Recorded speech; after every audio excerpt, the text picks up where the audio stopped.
আমার ইচ্ছে হয়েছে রান্নাঘরটাকে খুব সুন্দরভাবে সাজাবো, আর দেখো আমি ওয়াল স্টিকারও কিনে নিয়েছি। হ্যালো এভরিওয়ান, আসসালামু আলাইকুম। দেখো আমার রান্নাঘরটা এই যে সিংয়ের কাছে খুব নোংরা হয়ে গেছে, আর রংটাও কীরকম হয়ে গেছে, কালচে কালচে।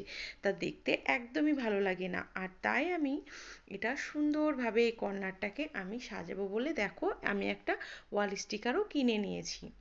আর ওয়াল স্টিকারটা আমি একাই একাই লাগিয়েও ফেলেছি। এটা দুজনে মিলে লাগালে বেশি সুন্দর হয় আর বেশি ভালো হয়, কিন্তু কি করব বলো, দুজন তো আমরা নেই, আমি একাই থাকি। আর আমি একাই একাই যতটুকু পেরেছি করেছি, আর দেখো কীরকম লাগছে তোমরা কমেন্টে জানাবে। আমার তো মোটামুটি ভালোই লাগছে, মানে একাই একাই যতটুকু পেরেছি মোটামুটি ভালোই হয়েছে আমার মনে হচ্ছে। কিন্তু তোমরা অবশ্যই কমেন্টে জানিও কেমন হয়েছে। আর আমার এই যে ডিব্বাগুলো দেখো, আমি এই ডিব্বাগুলো তোমাদেরকে আমি আগের ভিডিওতে দেখিয়েছিলাম, কারণ আমার রান্নাঘরটা একই ডিব্বা রাখবো বলে আমি 24টা কিনে নিয়েছি। আর দেখো সুন্দরভাবে সব কিছু ডিব্বা একসঙ্গে সাজিয়েও নিয়েছি।